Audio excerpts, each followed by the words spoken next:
않겠습니다. 소망으로 세우는 자존감이라는 제목으로 하나님 말씀 함께 나누고자 합니다. 오늘 자존감 얘기할 겁니다. 베드로서 전체 주제가 소망이에요. 소망을 얘기합니다. 1장에서는 소망의 내용을 얘기해요. 너희가 진짜 소망할 게 있다. 썩어질 걸 소망하지 말아라. 그리고 2장에서는 소망으로 살아가는 걸 얘기하고 2장 중반에 들어서는 자존감이 나와요. 너희는 택하신 족속이요 왕같은 제사장이요 거룩한 나라, 또 마지막에 뭐죠? 그의 소유된 백성이라고 말이죠. 여러분, 이게 하나님이 보시는 우리의 모습이에요. 세상에서는 우리를 볼 때, 세상에서는 사람을 평가할 때 주위 환경으로 평가합니다. 가령 저 사람은 어떤 사람이야 그랬을 때 이렇게 얘기하죠. 저 사람 자동차가 아우디야. 저 사람 어떤 사람이야? 저 사람 아버지가 뭐 경찰서장이야. 저 사람 강남에 건물이 있어. 이렇게 얘기하죠. 또 거꾸로도 얘기하죠. 저 사람 어떤 사람이야? 저 사람 대학도 못 나왔어. 저 사람 시집도 못 갔어. 나이가 몇 살인데. 애도 못 낳았어. 저 사람 연봉 3천도 안 돼. 이렇게 얘기합니다. 극과 극이죠. 근데 더 비극인 건 뭐냐면은 이렇게 세상이 말하는 껍데기를 나의 정체성으로 나도 받아들이더라는 거예요. 그 껍데기를 받아들이는 사람들에게 베드로가 외치는 겁니다. 아니야! 그거 아니야! 너희가 어떤 존재인지 알아? 너희는 그런 존재가 아니야! 이렇게 얘기하는 게 오늘 설교 내용이에요. 그럼 빨간머리엔 아십니까? 빨간머리엔 소설이죠. 노래 아십니까? 어디서 아는 사람. 죽은 깨 빼빼 마른 빨간머리엔 예쁘지는 않지만 사랑스러워 상냥하고 귀여운 빨간머리엔 외롭고 슬프지만 굳세게 살아. 이거 우리 딸에게 불러주고 있었는데 딸이 물어보는 거예요. 갑자기 아빠 예쁘지 않은데 어떻게 사랑스러울 수 있어? 그렇잖아요. 사랑스러우면 예뻐야 되잖아요. 예쁘지는 않는데 사랑스럽대요. 이게 말이 안 된다는 거죠. 여러분, 애는 예쁘지 않습니다. 뭐 이게 이쁘게 나온 것 같은데 실제로 빨간 머리라는 그 이미지가 서양에 주는 메시지가 있죠. 기가 센 여자, 왈가닥. 그 스웨덴 소설이죠. 말갈량의 삐삐 아십니까? 삐삐롱 스타킹. 거기도 보면 항상 여자가 빨간 머리로 나와요. 빨간 머리 여자는 뭔가 좋은 여자가 아니에요. 뭔가 왈가닥이에요. 서양에서 이쁜 여자는 블론디죠. 황금발, 금발머리. 애는 빨간 머리입니다. 그리고 예쁘지 않아요. 죽은 깨 빼빼 말았어요. 뭐 여기 여자분들 계시지만 여자가 예쁘지 않다면 자존감 바닥으로 내려갈 수 있지 않습니까? 넌 예쁘지 않아. 넌 예쁘지 않아. 넌 예쁘지 않아. 근데 애는 더 합니다. 애는 소설 읽어보면 아시겠지만 시작에서 이렇게 시작돼요. 애는 고아입니다. 3살 때 어머니 돌아가시고 5살 때 아버지 돌아가셨어요. 그리고 이야기 이렇게 시작하죠. 캐나다의 맨 끝에 프린스 에드워드 섬이라고 있습니다. 그 섬에 에이번이라는 마을이 있어요. 그 마을에서 매슈 갈버트라는 한 노인하고 그 여동생 마릴린하고 같이 살고 있었습니다. 농사 짓다가 이제 힘이 붙이는 거예요. 힘이 붙여가지고 매슈가 내가 힘이 너무 없으니까 고아원에서 얘기해가지고 남자아이를 입양해야겠다. 개를 농사시켜야겠다. 이렇게 시작합니다. 그래서 고아원에서 남자아이를 보내주세요 했는데 착오가 생겨가지고 온 게 앤이었어요. 여자가 온 것이죠. 여자가 왔어서 이 마릴린 여동생이 다시 고아원 내보내려고 합니다. 파양시키려고 했어요. 그때 앤의 나이가 11살이었습니다. 한번 생각해보세요. 여자입니다. 근데 예쁘지 않아요. 빼빼 말랐어요. 서양은 뚱뚱해야 되는데 좀 이쁘려면. 그리고 고아예요. 고아인데 파양까지 시키려고 그래요. 자존감 떨어질 만하지 않습니까? 나를 인정해주는 사람이 아무도 없어요. 근데 애는 소설 보면 아시겠지만 사랑스러워요.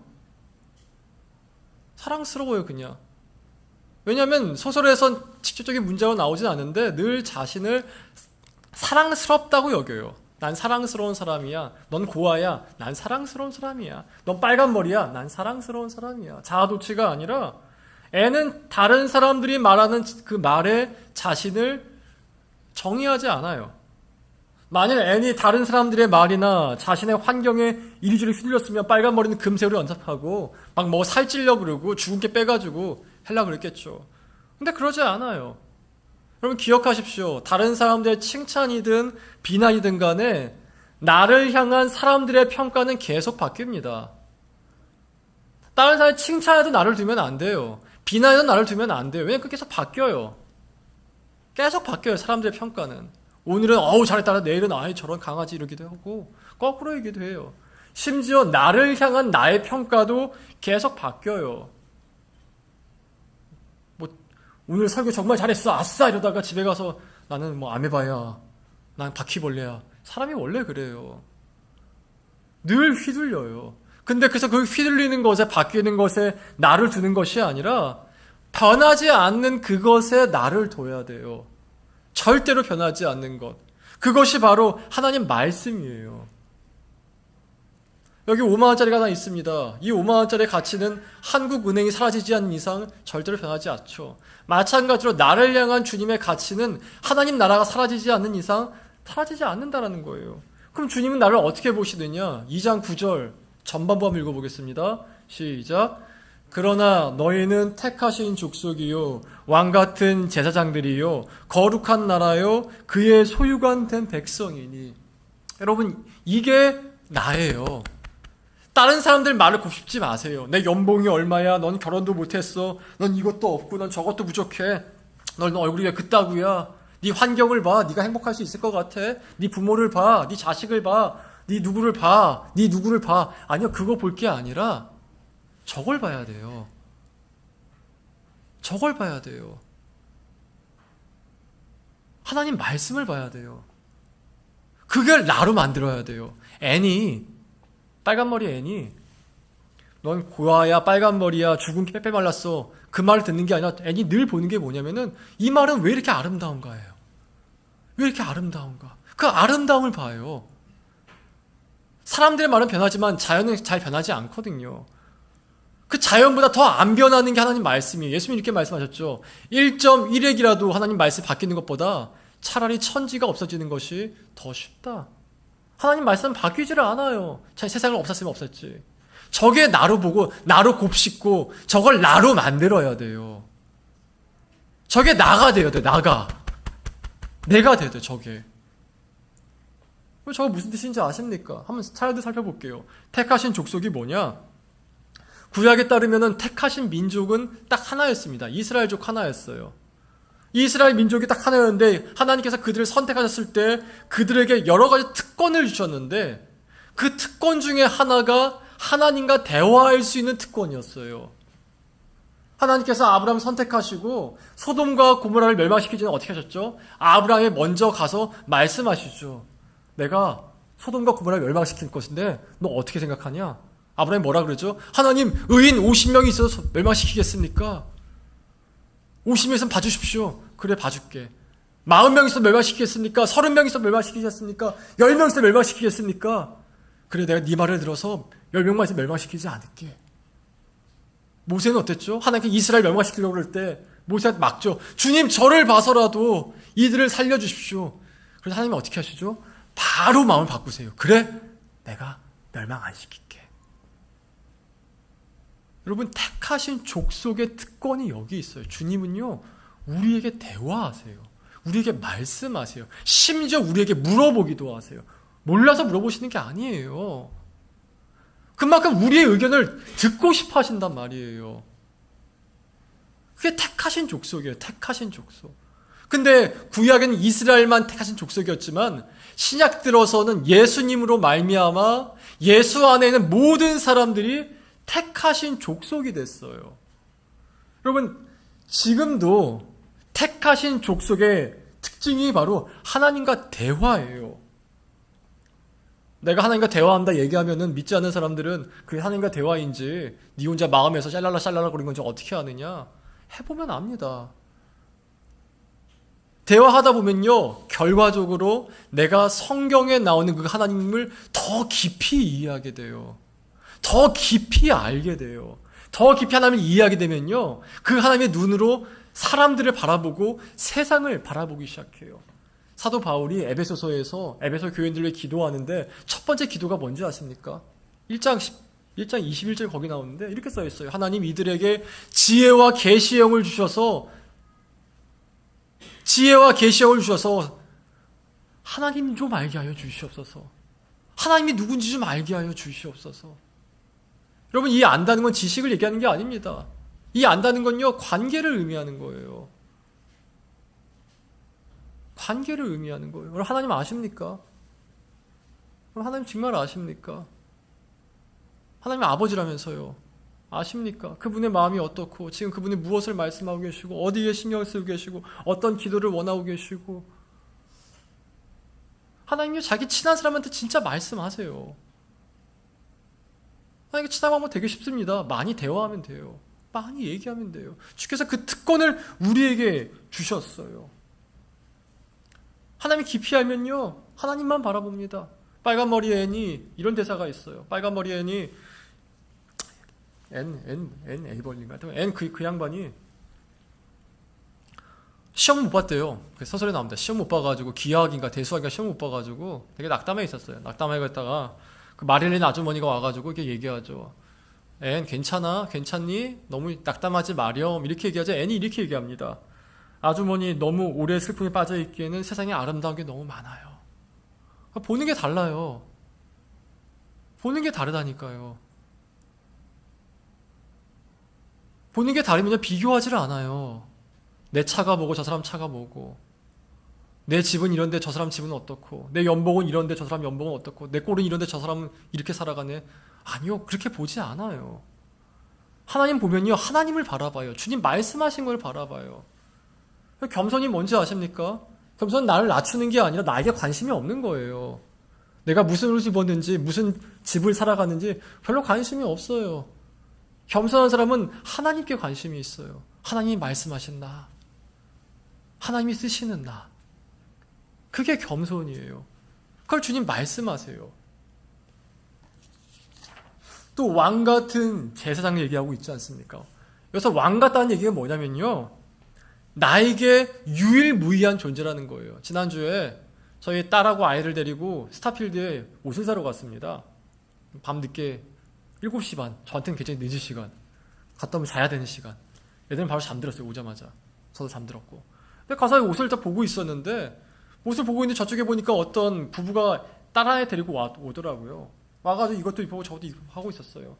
그때 거기 아빠애가 우리 딸이 아니라 그쪽 딸을 보더니만 이렇게 얘기하는 거예요. 아이고 우리 공주. 여러분, 이 공주는 어떤 공주죠? 뭐 스웨덴 공주입니까? 네덜란드 공주입니까? 덴마크 공주입니까? 아니죠. 그 집안의 공주, 그 아빠한테는 그 딸이 유일무이한 존재인 거죠. 대체가 안 돼요. 왕 같으니 그 뜻이에요. 우리 한 사람 한 사람은요, 하나님께 대체가 안 돼요. 여러분이 아까 유담이 보고, 은찬이 보고, 온유 보고, 온유가 까꿍하고 올 때까지 3년이 걸렸죠. 온유 무서움 많았어요. 근데 이제 옛날 예시 보고 울고 그랬는데. 근데 지금 와가지고 까꿍 부리고 장난치고 그러잖아요. 우리가 애들 보고 어이구 우리 공주 그러는 것처럼 하나님이 우리를 보실 때 우리 공주라니까요. 우리 공주, 우리 왕자. 왕 같으니 그 뜻이에요. 제사장은 뭐냐면은 예배자란 뜻이에요. 지난주에 말씀드렸어요. 우리 한 사람 한 사람 예배는 유일무이한 예배예요.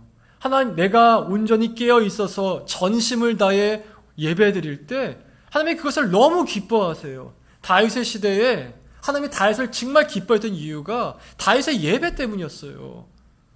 다윗은 정말 주님을 사랑하고 그 마음으로 예배 드렸어요. 그래서 왕 같은 제사장이라 부르는 거예요. 어떤 사람은 얘기하기를, 주님, 목사님, 이 땅에 인류가 70억인데 나 하나 없다 한들 뭐 주님이 신경에 쓰시겠습니까? 이렇게 얘기할지 모르겠습니다. 그렇지 않습니다. 개 키워보셨죠? 개가 새끼 낳았을 때 한 마리 낳는 새끼는 거의 없잖아요. 네 마리, 5마리 낳지 않습니까? 5마리 낳았을 때 그 중에 한 마리 뺏어가면은 걔가 아직 새끼 4마리 남았으니까 뭐 가져와라 이럽니까? 아니면 낑낑거리면서 달라고 합니까? 심지어 물기도 하죠. 강아지도 이런데 하나님께서 우리 한 사람 한 사람 귀하게 여기는 것이 당연하지 않겠습니까? 제가 러시아에 있을 때 같이 공부했던 분이 미국 신부님이셨어요. 이분이 보스턴에서 오셨는데 이분은 아닌데 그분이 13남매 중에 한 분이셨습니다. 13남매. 대단하죠. 미국 다산합니다. 아직도. 14남매 중에 한 분이셨는데 그분이 이렇게 생각했대요. 그분이 나 하나쯤 없어도 부모님이 알아챌까? 그래가지고 어떻게 했냐? 가출을 하셨대요. 가출. 한번 가출을 해봤대요.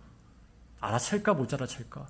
가출을 해봤는데 그날 밤 온 가족이 랜턴 들고 와가지고 다 자기를 찾더랍니다.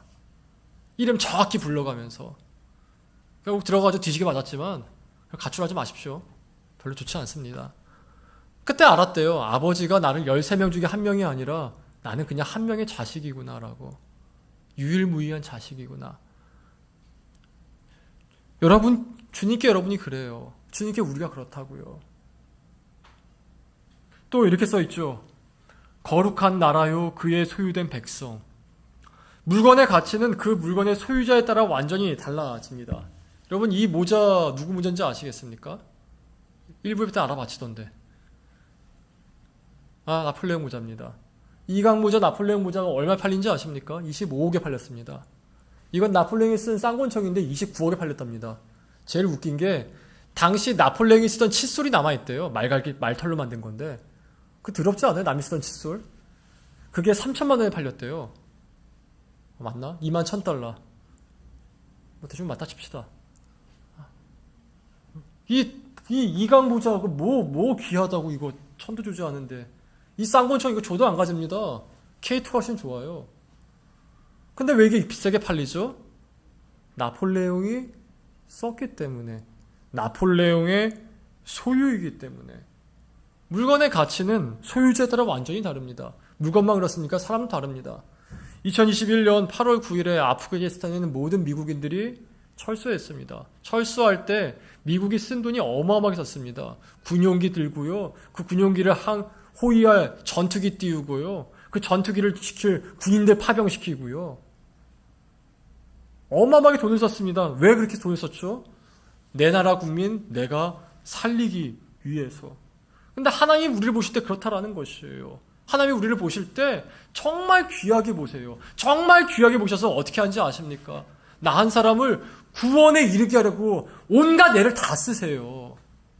나 한 사람이 구원에 이르게 하려고. 나 한 사람이 하나님에 대해서 말씀을 더 알고 말씀 가운데서 하나님께 합당하게 구원에 자라나게 하려고 온갖 애를 다 쓰시더라라는 것이에요. 여러분 하나님께서 우리를 구원하시기에 어떤 값을 치르셨죠? 그의 독생자 죽이셨어요. 하나님께 나 한 사람의 가치는 예수님과 동일합니다. 나 하나 살리려고 예수님 죽이셨다니까요. 부활시키셨지만.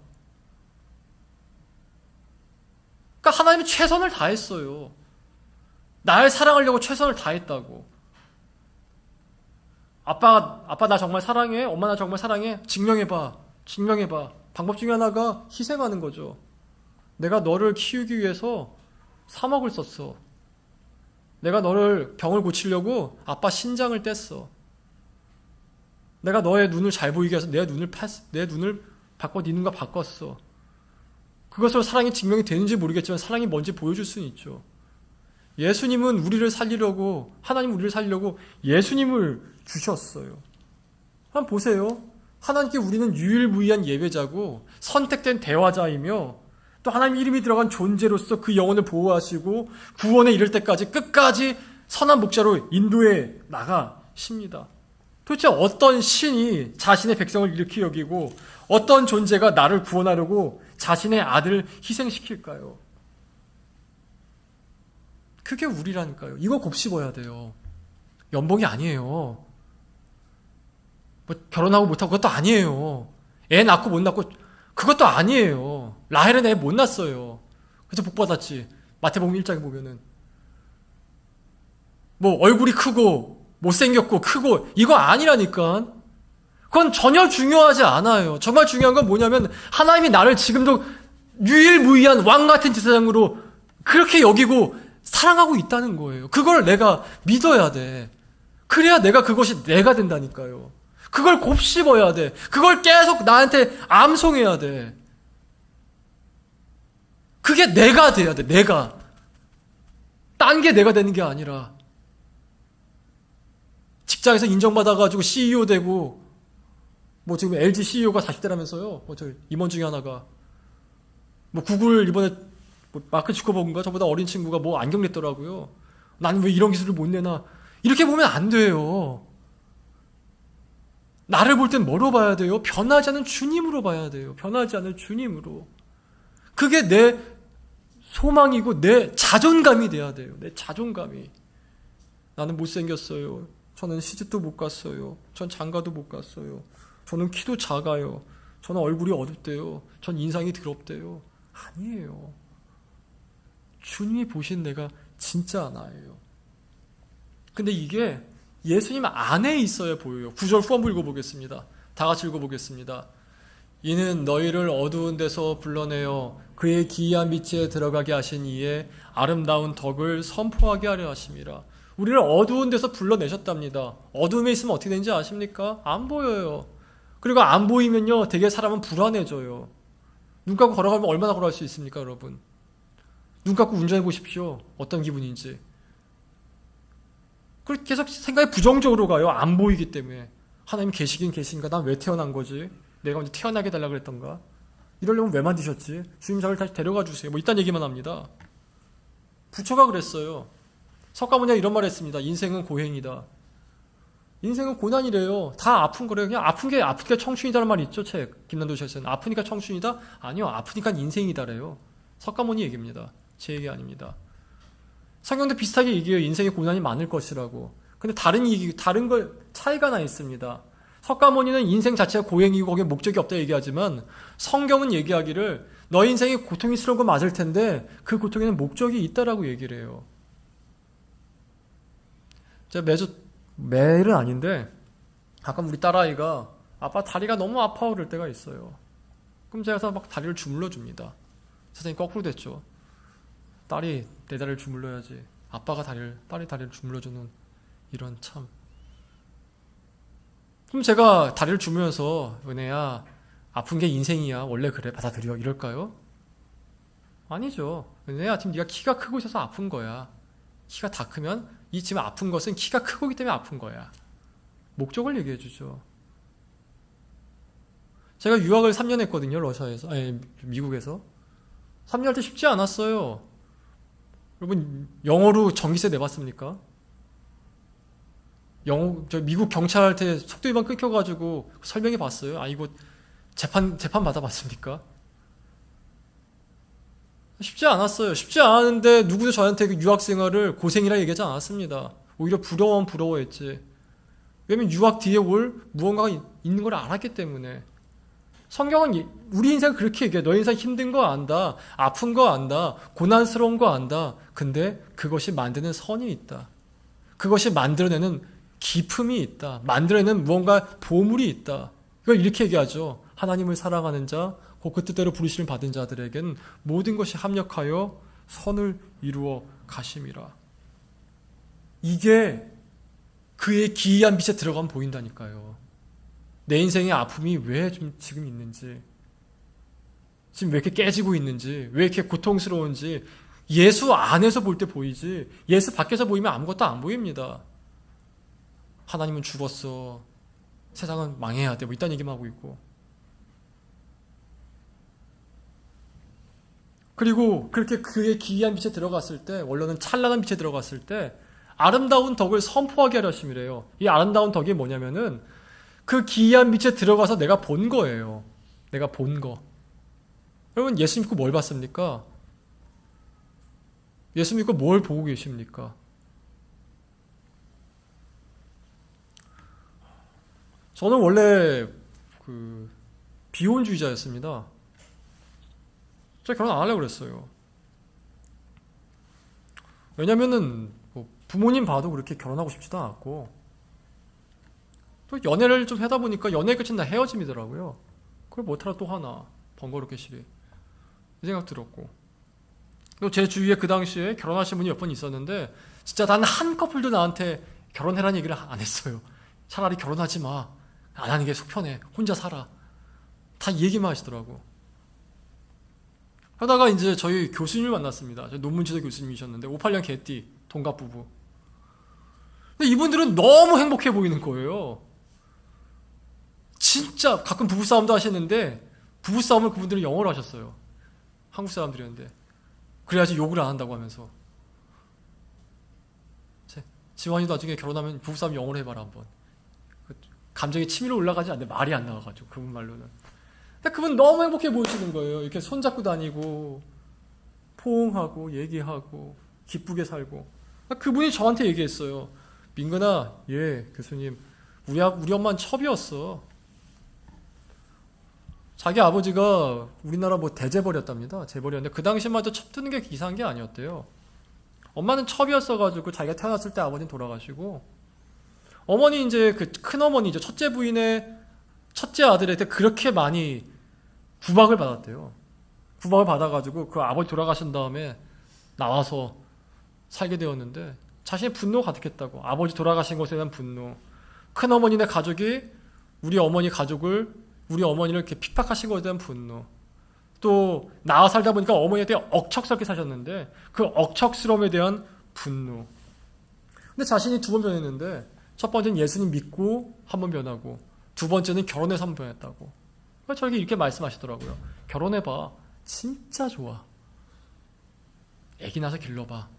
죽을 만큼 좋아. 죽겠다 하긴 하는데 정말 좋아. 네가 그걸 꼭 해봤으면 좋겠어. 그래서 결혼했습니다. 그분 말 듣고. 결혼해봐야겠다고. 여러분, 예수님 믿고 엉망으로 사는 사람들 말고, 예수님 믿는다고 하면서 술, 담배 다 하고 욕할 거 다 욕하고 예배 드리기는커녕 주말에 골프 치러 나가고 주말에 놀러 나간 이런 사람들 얘기 듣지 말고 정말 예수로, 나는 죽고 예수로 사는 그 사람의 말을 들어보세요. 그들이 어떤 아름다운 덕을 선포하는지. 매일매일 주님 말씀 앞에 서가지고 자신을 쳐서 죽게 복종시키는 그 사람의 말을 들어보세요. 그게 아름다운 덕이에요. 그리고 그렇게 살아가세요.